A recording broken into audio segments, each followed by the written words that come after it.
for Development.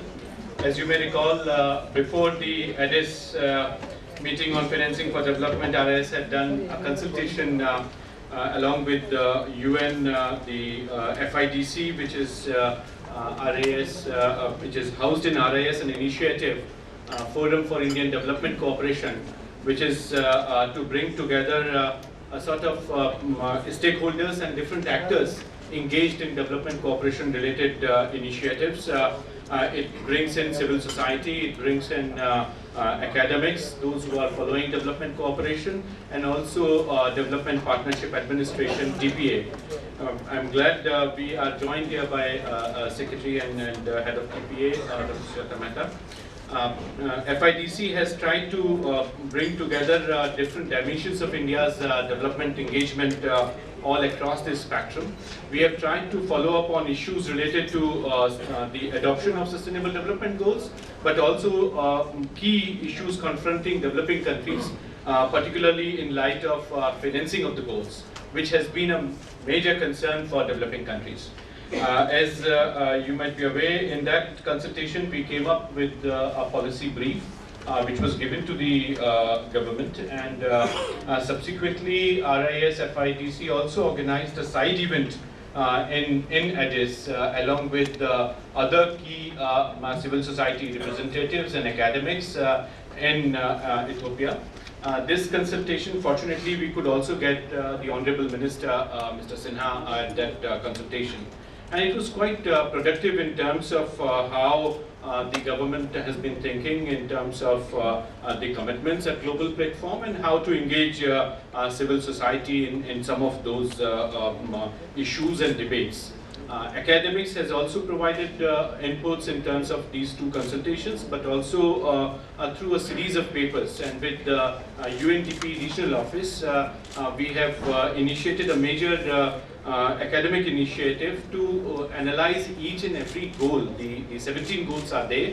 So there are a lot of issues related to these goals, particularly in terms of indicators and also the kind of commitments which may come up for developing countries in terms of measuring these indicators. So far, the Ministry of Statistics and plan implementation has been following it up. We have yet to hear from government formally in terms of who would be following it up. The SDG, it is very likely that NITI would take it forward. So some sort of consultation is going on in academics, also in civil society organizations. So we have planned an event on 9th of this month to analyze how post-2015 development agenda is emerging, though the declaration, as you might have followed in media, is already frozen. We are trying to review the key sectors where specific indicators are being proposed by different countries and the kind of dialogue which is emerging from there. India took two major positions across these negotiations. One was related to tax, and I'm keenly looking forward hearing from the Minister on this. One was tax, and the second one was access to technology. If you see the 16 goals, leave aside the 17 because that's more for resource mobilization. But the first 16 goals are largely about issues where we can see technology as cross-cutting feature. So how we look at the resource mobilization, access to technology, and a couple of other cross-cutting issues. So that dimension is important. And in this, as has been discussed in the last two meetings that we organized, role of civil society and industry is extremely important. How we can promote engagement with industry and under the corporate social responsibility framework, and how we can ensure civil society both as part of implementation exercise, but also as part of issues related to monitoring, evaluation, etc. So from that perspective, these four issues are being addressed. We are also planning to come out with a major report compiling the analysis that would undergo into these 17 goals. We have identified specific subject experts on health, on education, on gender, agriculture, on different areas, and they would be providing us inputs in terms of what the indicators are proposed, what are the commitments within each goal, and what's the route forward for India, particularly in terms of collecting that data and statistics. So from that point of view, a major work program at the RIS has been initiated. This debrief from the minister is part of the same exercise. We are also as you might have seen the media reports immediately after the Addis summit. Some described that as very bold summit outcome. Some described that as groundbreaking. But there were voices which sort of described it as a terrible precedent. So we are a bit perplexed. Depending on one's position, one is describing the outcome from Addis. So how Addis actually stands is something that we thought we would hear from the minister. And of course, we have also a privilege of having a representative from civil society. Dr. Nisha is here, who would be speaking to us, bringing in the civil society perspective. Of course, Nisha is also part of our FIDC initiative. Nisha and Amitabh Behar are part of the core group in FIDC, which is coordinating the work program on India's international commitments. So both of them are on the dais today. We are also very fortunate. We have Dr. Bhaskar Chatterjee, who is Director General and CEO of Indian Institute of Corporate Affairs. He is widely credited to bring in the CSR legislation in the ministry. So he's very well placed in terms of telling us how CSR can be part of it. In fact, today morning CII organized a consultation in light of the forthcoming Africa Summit, and how CSR can be part of that initiative was discussed. So I think it would be extremely important. We are also very fortunate, as I said,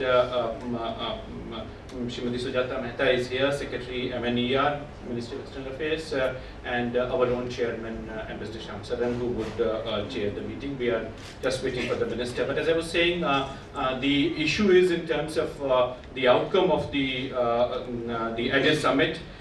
Funding, which is a sort of ambitious goal, and not many developed countries have come forward in terms of enhancing it. UK and one or two other countries are the ones which have in last 3 years actually stepped up their development assistance and have tried to achieve the 0.7% commitment. But there are quite a few who have actually scaled down, and I don't have to name them here. But that's a broad trend we are seeing. Of course, as I said, the standoff was largely in terms of a tax treaty. India's position was that we require a global tax treaty, to which the developed countries have objected to.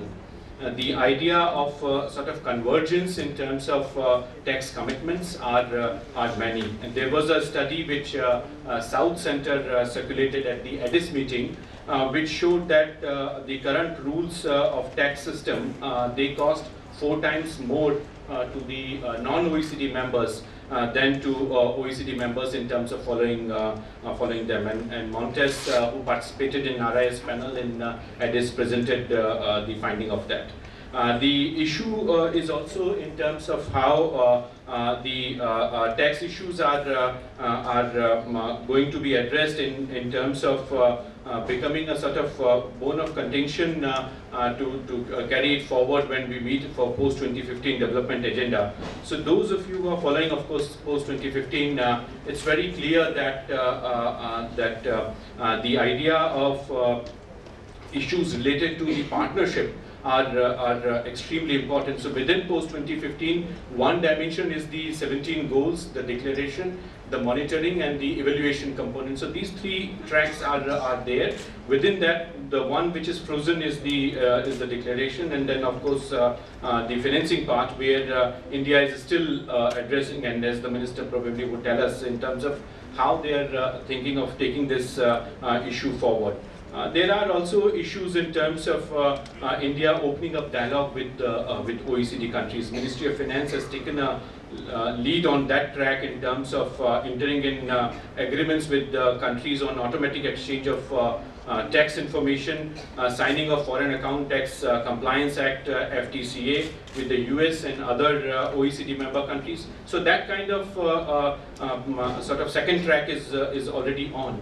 But for us in India, I think a major issue is in terms of how we look at the idea of development finance as has emerged over the years within India. And if you see, there is a recent paper by Professor Deepak Nair, where he has showed how development finance from different financial institutions has actually declined over the years. So if you analyze how development finance supported and funded India's industrialization process from 1970 to 1990, that quantum is declining. And this decline is on from 2003 onwards. And 2013 was the biggest decline we saw. So that process is extremely important for us to put the house in order. With these words, I welcome you once again. I hope the Minister would arrive soon and we would be able to begin. But I have now great pleasure in passing over the floor to Chairman Ambassador Shyam Sadan to lead us. Thank you.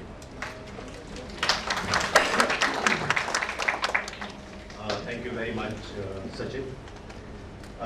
Let me begin by welcoming in our midst Ms. Sujata Mehta, who is Secretary Economic Relations in the Ministry of External Affairs, Ms. Nisha Agarwal, CEO of Oxfam India, Dr. Bhaskar Chatterjee, Director General and CEO of the Indian Institute of Corporate Affairs, Ministry of Corporate Affairs. And we also have in our midst the UNDP resident coordinator here, who has joined us for this meeting, and I extend a very warm welcome to you. We also have Mr.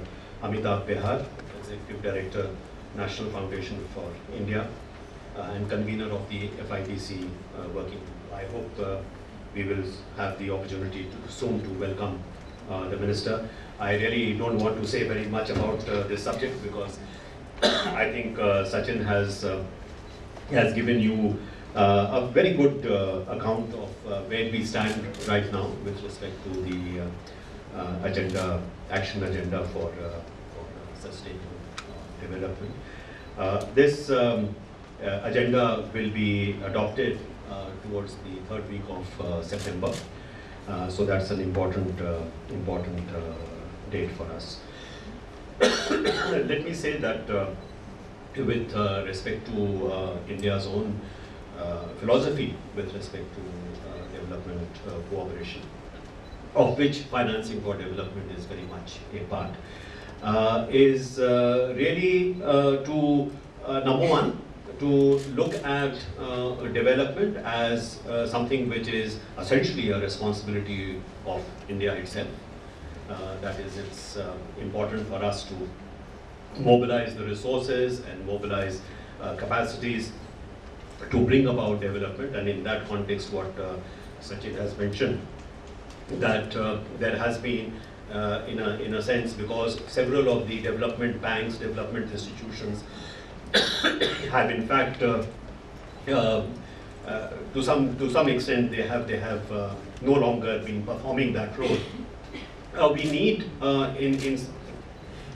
to perhaps relook at that. How do we approach the issue of development financing within the domestic context itself? The other aspect, of course, is that while India has been very much focused on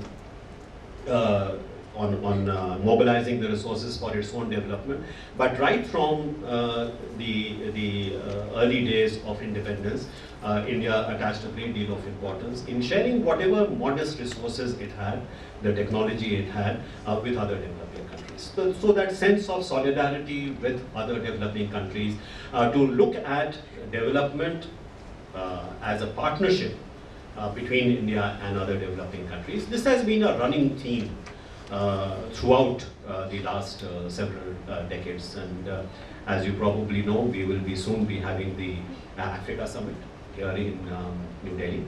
And the Africa Summit this is the third summit, and Africa Summit itself is a very good example of the importance we attach to South-South cooperation.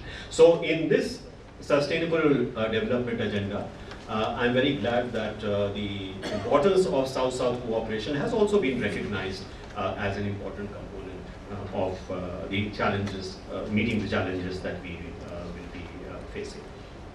The other aspect which for somebody like me who has been dealing with climate change issues for a number of years is the fact that finally we have brought the issue of sustainability and development together. And there has always been a tendency to look at development in a separate track and to look at ecology and environment in a separate track. And I think this has always been perhaps one of the sources of the kind of difficulties which we have faced.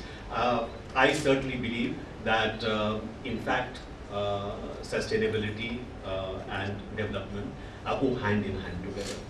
And if you just look at it in a somewhat longer time frame, sustainability becomes in fact even a precondition for development, if you are looking at it. So the fact that this is now being looked at as an integrated challenge, as an interconnected challenge, is a very important element. The third point I would like to make is, of course, with respect to 2 points that were mentioned by Sachin. One is the tax issue.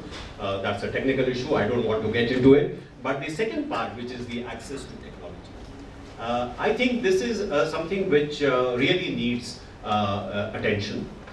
It needs attention because this is something which we are facing, the challenge which we are facing in other fora as well. I mean, if you are looking at, for example, climate change, not only do we face the issue of financing there too, but we are also facing the problem of technology. How does technology diffusion take place? And there, the problem has been that in recent years, the issue of IPR has come up, intellectual property rights. Now, this is something which needs to be looked at, and I think developing countries need to, in fact, controvert some of the arguments which are put forward. The argument frequently used is that intellectual property rights today, or intellectual property today, is really proprietary. It is available with private companies, private firms, and therefore to think that governments will be able to transfer technology to developing countries, this is simply not realistic. So how should you get access to technology? Well, what you need to do is to have a much more congenial, domestic environment, better intellectual property protection.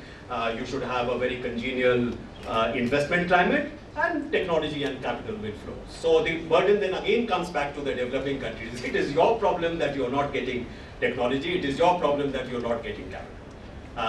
And therefore, it is you who you have to get your act together. Of course, we have to get our act together. I do not say that we do not have to get our act together. But as far as what we are talking about as really global challenges, climate change is a global challenge. It is not something that is limited.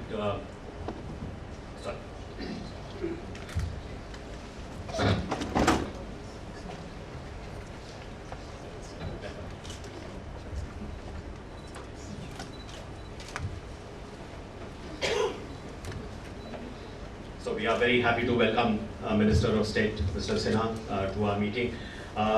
Mr. Minister, I apologize that we started the meeting before your arrival. No, the apologies are on. So I was just finishing some opening remarks. I was talking about how, with respect to some of the challenges that we face, the one aspect which is very important is the kind of philosophy that we have for South-South cooperation, which has been a running theme since our independence, that sense of solidarity with the developing world. And I was also trying to put across that many of the global challenges that we are facing it is dependent upon availability of finance, of resources, and technology. So resources, we already are facing a very constrained situation. But I was trying to also talk about the technology issue, that the argument frequently used is that technology today in developed countries is proprietary technology, that it is available only with private corporations, that governments cannot be asked or given the responsibility to enable the transfer of these technologies to developing countries, even for challenges such as public health challenges or climate change challenges. And that if you want these technologies and you want capital, you have to have better IPR protection in your country. You have to have a much more congenial environment in your country to enable capital and technology to flow. If it does not happen, it is your fault, in a sense. I was trying to point out that with respect to certainly urgent challenges, like climate change, for example, where there is a threat to humanity itself.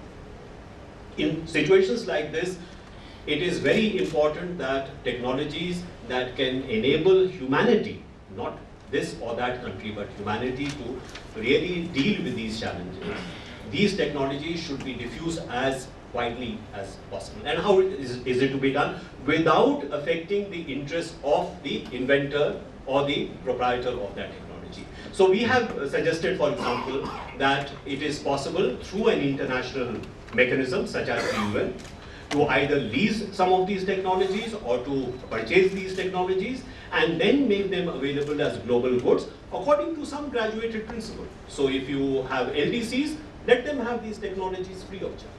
If you have countries like India, we should pay. We should pay something for what we are getting. And those who do not require any kind of support should pay whatever the full price of that technology is.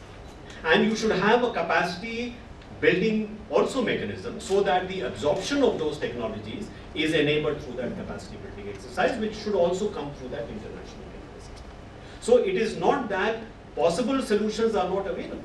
Possible solutions are available. It is just that while we talk about global challenges, we still think very locally in terms of our interests. And I think India is very well placed to be able to broaden that perspective. I think it is only countries like India which can do that. So I do hope that in the meeting that will be held in the UN, India will take the lead in this. And I must thank the Minister that he played a very important leadership role in Addis Ababa in the meeting that was held for dealing with the financing for development issue. And India's role was very much appreciated. So we thank you for taking the lead there, and we hope, Mr. Minister, that you will take a similar lead when these goals are adopted. Thank you very much for your attention. Now, I would request Sujata Mehta to please make her remarks.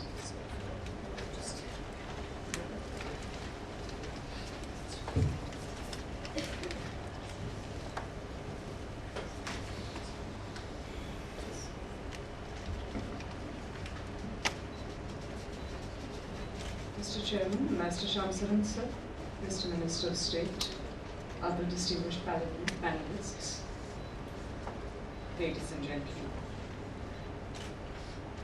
This consultation today is extremely well timed, coming as it does after the Financing for Development Conference earlier this summer, and just before the adoption of what has now been designated as the 2030 Agenda for Sustainable Development. Its full title is Transforming the World, the 2030 Agenda for Sustainable Development.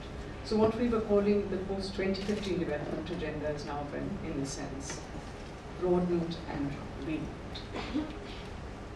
This is, as we all know, a key year in global multilateral relations. It's the 70th year since the United Nations was established. And this year there have been and will be several very significant global conferences. There is the Financing for Development Conference, the third in the series, and in our view, good advances were made in this, which the results of this conference were considerably better than the results of the previous conferences in Monterey and Doha. We will, of course, have the benefit of the minister's account of what happened in his summing up of that meeting, at which he led the Indian delegation.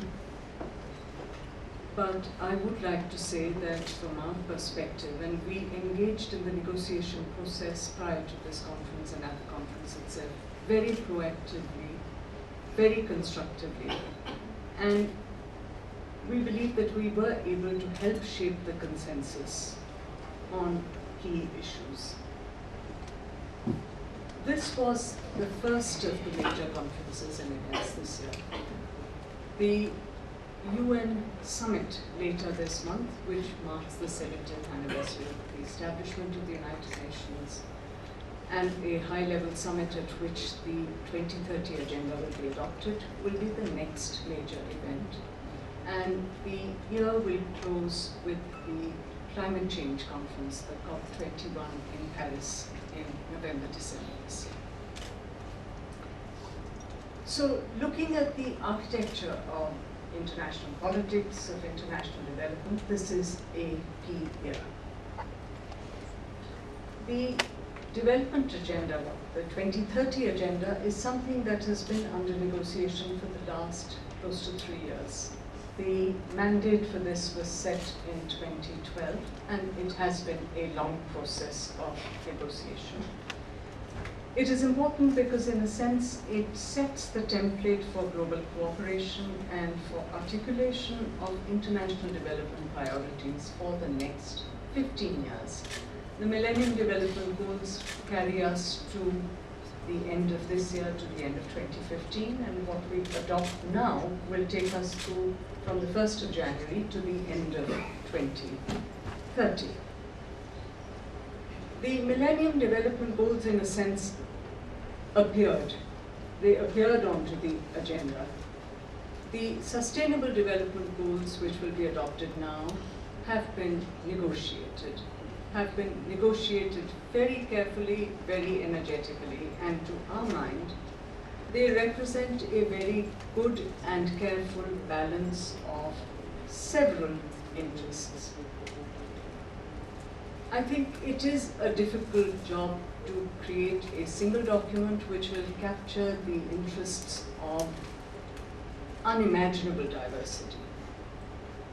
And this, to our belief, is something that the document that has been agreed does in substantial measure.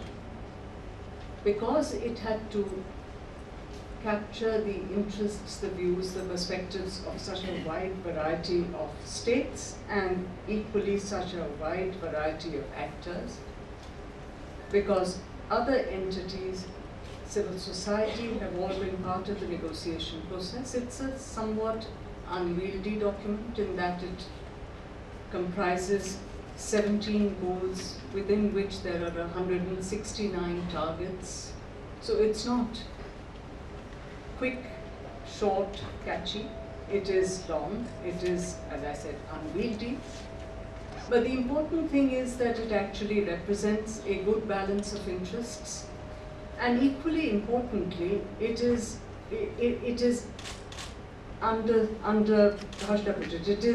underscored by the fact that it is for nations to pick the target, to pick the specific targets that they can implement, that they for themselves set the level of ambition that they would aim to achieve, fully mindful of the fact that there is actually a global perspective to this. So it is a best effort exercise that we will embark upon, but a best effort exercise informed by a very high level of global ambition. So given the scale and ambition of the new agenda, and it is ambitious indeed, it calls for a revitalized global partnership to ensure and to underwrite its implementation. The financing for development effort is part of creating the means for that global partnership to actually come into being.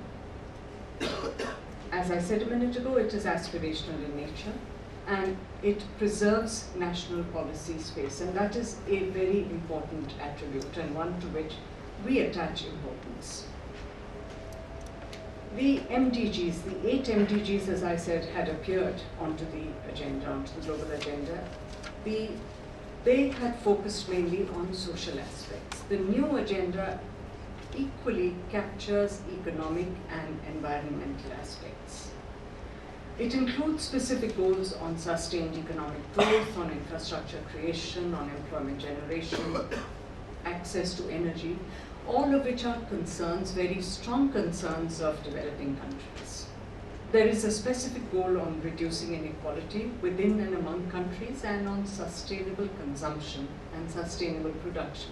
All of these are very important and very apposite attributes. There was an agreement reached at Addis, and which is also reflected in the 2030 agenda, which is a consensus on the creation of a technology facilitation mechanism within the auspices of the United Nations. This would be the first ever creation of a formal institution within the UN, mandated to undertake technology facilitation. I would like to emphasize again that the new agenda recognizes that while each country has primary responsibility for their own economic and social development, the scale and ambition of this agenda requires a revitalized global partnership. Before closing, I would also like to make a general point that there is actually a synergy between the goals that have been agreed and which will be adopted formally later this month, and some of the flagship development programs of the Government of India. I think with these words, I would like to thank RIS and thank all those present for this opportunity to share some views on this subject. Thank you. Thank you. Thank you very much, Sujata. May I now formally welcome Minister to our conference this afternoon, and I would request Mr. Afnasiev to please present a copy of flowers to the Minister. Mr. Afnasiev is the President Coordinator.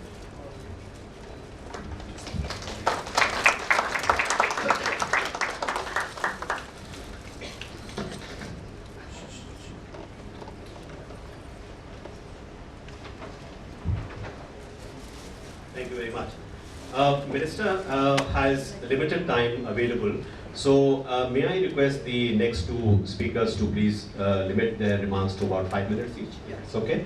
Because the Minister has very kindly agreed that he will make some brief remarks, and he would also be ready to take some questions from you. So I think that would make it much more interesting and useful for all of us. So may I now turn to Nisha Agarwal to please make it.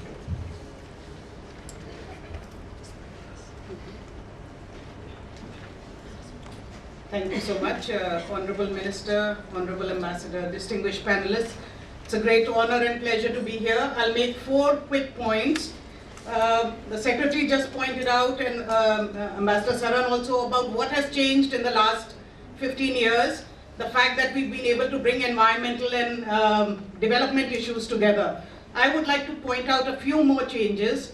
One, from the time the MDGs were developed to the time that we have consensus around the SDGs, inequality now has entered our consciousness in a way where 15 years ago we talked about poverty, the goals were focused on poverty, and today we cannot talk about poverty without at the same time linking it to inequality and seeing what's happening there. 7 out of 10 people today live in countries where inequality has risen. If you look at India itself, for the first time ever, the top 100 people are all billionaires. So we are creating wealth at a rate that is unprecedented. And the other point that was made, that the MDGs came from somewhere, but this time we developed, not only did we negotiate the SDGs, we developed them together, so we feel a great ownership for them. There were huge consultations in India and elsewhere. And Oxfam also did a lot of the work. And I think one of the things we found is that those left behind now are to do with very deep structural inequalities in our country. If you see who is left behind, it's the Dalits, it's the Muslims, it's the tribals, and it's women cutting across all these issues. And the fact that now we're going to monitor these goals, I think without monitoring specifically for lagging groups, the same criticism that was there for the MDGs, that you work with those closer to the poverty line, if all you're interested in is just meeting the target game, I think we can no longer afford to do that, and we specifically need to address inequality in this. Secondly, what else has changed? I think we moved completely from a paradigm of where aid was the financing instrument to now saying it's about taxation. And why has that happened? Because 15 years ago, the bulk of poor people lived in low-income countries, and now 75 to 80% of the poor live in middle-income countries like India. We've grown rapidly in the last 15 years, but we have not brought poverty down at the same rate. And so this is now the home to poverty and also to power, G20, etc. But the fact that Addis talked about national taxation, so it's a post-aid world. It's really about what is each country going to do to address poverty at home. And here I would like to make some points that India has one of the lowest rates of tax collection to GDP. We know there are problems. Large part of our economy is in the informal sector. But yet there are now instruments that we really need to look at. We started to talk about an inheritance tax. Why is that not there? If we have more than 100 billionaires, it would be a very easy tax to implement. Many countries have it, most have it. And the idea, even if it doesn't collect a lot of tax revenue, that within 3 generations, the wealth goes back to society and new wealth is created and a more equal opportunity platform is created in that country. Secondly, our wealth tax is a pittance. We don't seem to collect anything at all when we see that wealth exploding. Why do we not link property transactions now to our unique ID cards, etc.? So there are a lot of tools now where we should be collecting much more than we are. And thirdly, this whole, we give away almost 5 to 6% of GDP as tax exemptions to corporates. Have we seen ever what we get in return for that? From everything we know, that is not what drives corporate investment. It's the investment climate, it's the doing business report, it's all those kinds of things. And yet we think we can afford to give away this very precious tax revenue without knowing really what we are getting in return. So at least a study at the very least is warranted. And all the meetings that the government has with the corporate sector and what is reported is that's not what they're after. So why are we wasting that when, till today we've only been able to spend 1% of our GDP on health? The third point brings me to the expenditure side then. We are making this huge commitment to the whole world. We have at this moment not been able to spend ever more than 1% of GDP on health. It should be about 3%. On education, we spend 3% instead of 6%. We have now decentralized a large chunk of expenditures to the state level, which is good. In principle, money should be closer to where people are. But what is the framework that the government is going to adopt to make sure that states are meeting some minimum commitments so that we can actually attain the SDGs? If that is where the money lies, then are there some guidelines? Are there some monitoring mechanisms? What if the states choose other things for whatever reason, right? That's number 3. And fourth, I think as a member of FIDC, I have to say this, that while, and we've been having these conversations, while South-South cooperation, the term we use is fine, but to say that it has to be completely demand-driven, ad hoc, without any framework, we don't have a framework for our own aid overseas, which will be an important way of financing in Africa and other places. We need that as well, and we are working on that through the FIDC. Thank you so much. Thank you very much. I'm sure that Minister would be very happy to generate the kind of resources that you're talking about. And certainly as far as the states are concerned, under the cooperative federalism principle, I'm sure that the kind of concerns that have been expressed can be taken care of. Dr. Bhaskar Chatterjee, please. And also I would request you to please keep your remarks to about 5 minutes.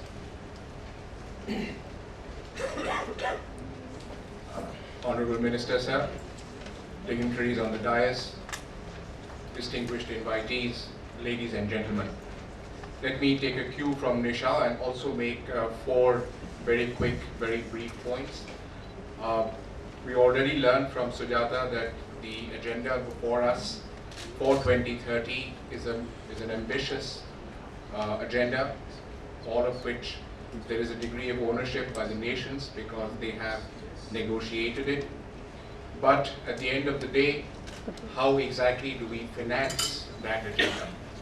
And it also appears pretty much clear that it's about everyone fending for himself.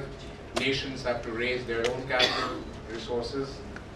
And because that is so, we need to internalize and see how in our own country can we garner resources to finance that agenda. And straight away, let me mention, that's exactly what Sachin had mentioned in his opening remarks, that can we now bring in, other than the role that government has, can we bring in the private sector? Can we harness the resources of the private sector into our development agenda? And that is precisely the essence of the CSR legislation.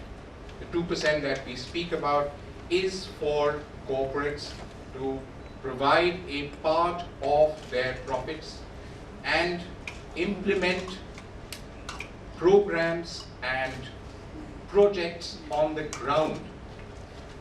Therefore, in this CSR agenda, there are principally three players. Primarily, of course, government, which provides an enabling environment. But the drama on the ground actually happens with civil society involvement. We had earlier speakers referring to that, and I reiterate that the funding source is, of course, corporate India Inc. But the actual implementation is done by civil society on the ground.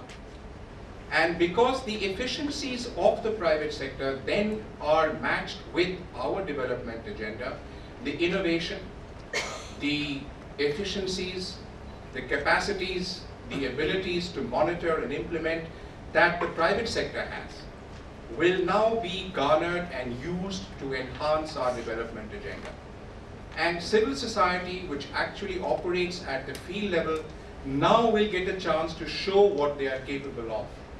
And in this triad of government, civil society, and the corporate sector, we will be able to actually push our development agenda more vigorously than ever before in the past. We're looking at about 16,000 companies today, which hopefully will unleash approximately 20,000 crores into the development field. Straight off, this may not be a very large figure, but this is basically the kind of money that we can leverage, that we can actually use effectively, efficiently at the ground level to bring our national agenda and the development agenda right to the forefront. We know, of course, that the SDGs themselves now have parts of it that we didn't see in the MDGs. It's a more, you can use the word inflated, a much larger agenda. But because that is so, we in India also need to look at some of the things we've done and revisit them. The very first national voluntary guidelines on sustainability were actually issued by the Ministry of Corporate Affairs, known as NBG 1.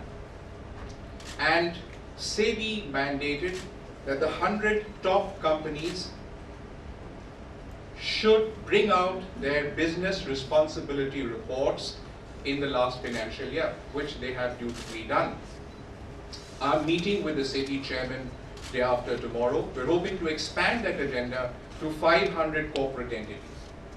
And when this business responsibility report actually comes out, we will be able to bring the corporates into the very ambit of the sustainable development goals themselves.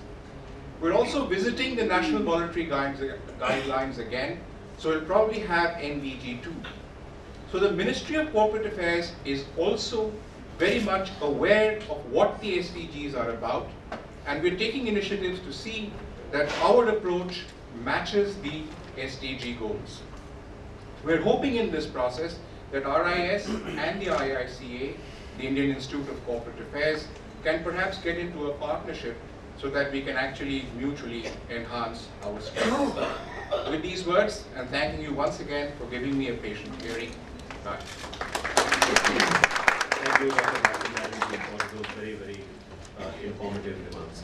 I now have great pleasure in requesting Shri Jayant Sinha, Minister of State for Finance, to deliver the keynote address. You have the floor, sir.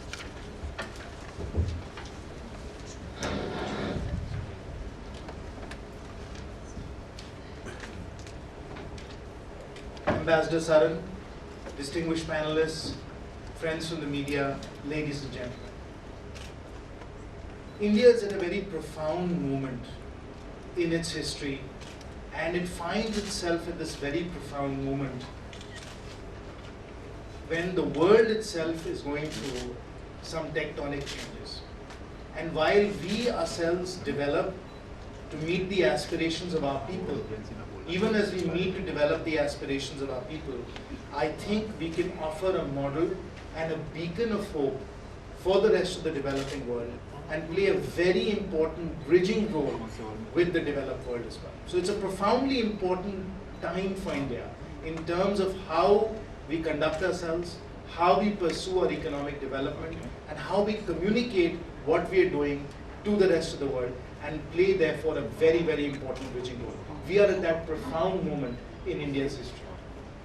All of this played out in Addis. And what I'll try and do, I'll speak for about 10 minutes, I'll touch on 3, not 4 topics. But the first topic I'm going to talk about is what is happening globally in terms of capital flows, and how that set the stage for some very intense negotiations and discussions in Addis. So I'll talk about what is happening as far as global capital flows are concerned. Then I will touch on what happened in Addis, because it really brought to light some of these challenges. And then third, I'll talk a little bit about how we move forward, both in terms of India's specific role as far as its development is concerned, but also how the global community should move forward with respect to financing development. So I'll touch on those 3 topics. I'll take about 10 minutes, and then I'm happy to take whatever questions you might have. So let me talk first about what is happening with respect to global capital flows, particularly as they pertain to development in light of the Sustainable Development Goals. Now, in the aid world, or in the aid industry as such, there is a lot of sound and fury around ODA. ODA, depending on how you count it and how you add it up, is about $150 billion globally. $150 billion globally. The other source of capital flows which can help in financing development is through trade and investment. And those, depending on how you look at it, run in the trillions of dollars globally. So it far overwhelms whatever can happen through official and formal aid. So trade and global capital flows become very important. But there is a third actor in this drama. There is a third actor in this drama, and this is what is happening to capital flows that are leaving the developing world and going back into the developed world. And while we all understand, and there are lots of tabulations and computations of how much the capital flows are, the trade flows are, there is not enough work done on what is happening to capital flows that are leaving the developing world and are in fact impairing development. And that in fact became the crux of the matter that we negotiated in Addis. By some estimates, if ODA is $150 billion, capital flows leaving the developing world are in the $400, $500, $600 billion range. And the reason that these capital flows are as enormous as they are is because of 3 factors. One, because we have a situation where through transfer pricing, multinational corporations are able to set up their tax liabilities so that they pay very little tax in the developing world, and instead are able to move their profits to low tax countries, tax havens like Ireland and so on, where they have to pay much less tax. So there's a lot of capital that is flowing out of the developing world and into the developed world because of the way transfer pricing is done. The second major area where it's been very difficult to mobilize tax revenues has been in the area of capital gains. Again, capital gains from a tax structuring perspective are set up so that assets that are in the developing world and assets that gain in value in the developing world are owned by and transacted by entities that are outside of these jurisdictions. So there would be an asset in India, for instance, that's owned through an offshore entity, and when it is sold to another offshore entity. that asset may have gone up in value 10 times and have incurred a capital gain, but there is no way from a tax perspective that you can tax it because all of this is happening offshore. That's another way in which these taxes that belong in the developing world have gone out into the developed world. And that's another way in which you have capital flows, tax revenues leaving the developing world and going into the developed world. The third factor is illicit financial flows, which by some estimations are much higher even than those that are going out through transfer pricing and through these kinds of capital gains type structures. Now what I mean by illicit financial flows are money that actually is black money. Money that does not get recorded officially in official accounting and bookkeeping. No tax is paid on it, and it is then sent over to tax havens around the world. And in India, we found that a lot of that is happening through trade-based money laundering, over-invoicing and under-invoicing, through recycling of imports and a variety of other mechanisms by which people don't pay what they should be paid. And then, of course, there's money leaving the country simply through hawala channels and so on. These illicit financial flows are very, very substantial. In India, they are quite substantial, but when you get to certain other developing countries which are rich in natural resources, they are also leaking hundreds and hundreds of billions of dollars of tax revenue that should stay in their countries through these illicit financial flows. And these are ending up in various different offshore tax havens and sometimes in the commercial capitals of the world. So in one way, if you look at what the developed world is putting into the developing world through ODA, it is more than offset, not just once, twice, but maybe even by an order of magnitude, by what is leaving the developing world and going to the developing. This sets up a very inequitable situation. And this is what is happening with global capital flows. Obviously, when it comes to trade, we can talk quite comprehensively about what is happening through WTO and so on, and obviously markets that are open, markets that are closed and so on. That's a separate, much longer discussion. I don't want to get into that. That is also an important source of financing for development. But this became the major discussion point in Addis, this whole nature of how do we consider what is happening through ODA versus what is happening through the leakage of these tax revenues, through these illicit financial flows and to the developed world. So now I'll get to my second point, which is how do we try and resolve some of this in Addis? Now, the draft outcome document that reached us in Addis when we reached there, once the conference had started, was by some reckoning 99.9% done. And when we reached there, I was told by our negotiators who had been working on this document in New York that there was no opportunity to now open it up. Maybe there was a comma we could put somewhere or a word we could change, but there could not be any substantive discussions, because if we tried to open it in one area, there would be 10 other demands or 10 other areas where it would have to be opened up. So basically the view was, okay folks, it's done, let's just close this out. But there was also this view that if there was one area that we should try and strengthen, it was this area of global tax policy. Because the global tax policy was the mechanism by which we could try and capture some of these capital flows that are going out of the developing world to the developed world, in terms of how transfer pricing is set, how capital gains are handled, how black money is controlled, etc. Those would be things that one would deal with through the framework of a global tax policy. Now, as it so happens, there is a consultative process and a discussion process for global tax policies. Unfortunately, that is driven by the OECD. Some of this is also discussed at the G20. And now I come to India's role, where because we are obviously members of the G20, and because of the leadership shown by Honorable Prime Minister Narendra Modi ji, we have been able to get significantly stronger and better controls on some of these illicit financial flows, automatic exchange of information, black money flows and so on, through the G20 process, and therefore to some extent through the OECD process as well. But because global tax policies are being set by either OECD or the G20 discussions, effectively, because of the numbers that you have in the OECD and the G20, it's the developed world that has the most say in matters related to global tax policy. And what we were trying to do in the outcome document for Addis was to ensure that apart from the G20 and the OECD process, that there would be a UN process that was much more globally representative and much more equitable, that could be strengthened to also have an important role to play in global tax policy.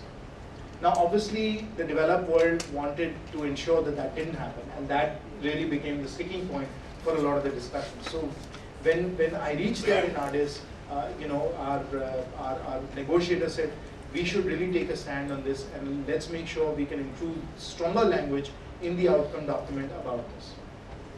But when we started to bring it up with the G77, we found, and Sujata will remember, that we had a number of frantic phone calls to Delhi as to what we should do at this stage, because the pressure we were getting from the developed world was that no, you cannot open up any issues, whereas we recognized that this was a very important point of principle for us, and India was playing a very important leadership role, and therefore, should we stall the entire process to get this in, or should we go with the very soft language that was in the outcome document? So we had a series of negotiations with the Americans, with the Canadians, with the European Union and so on, where under guidance from Sujata and others in Delhi, we said, let's take a fairly hard line on this. And we went back and forth, and finally we were able to persuade the developed world that it would be inequitable, particularly because of the significant pressure that was building through civil society, NGOs and others around this issue. That in fact, if they chose to not do this, that they would have to then face the weight of global opinion and have to deal with a lot of backlash and fallout because of this. So we decided, let's push hard for this. But the pushback from the Americans and others was, if you open up tax policy, then there'll be 3 other issues that will get opened up. The Saudis were very concerned about fossil fuel policies and so on. And so this is not going to work, so don't even attempt this. So I finally was able to convince the US Treasury Secretary, after 45 minutes of discussions and negotiations with him, was, all right, fine. If we can bring it down to one issue, and one issue alone, are you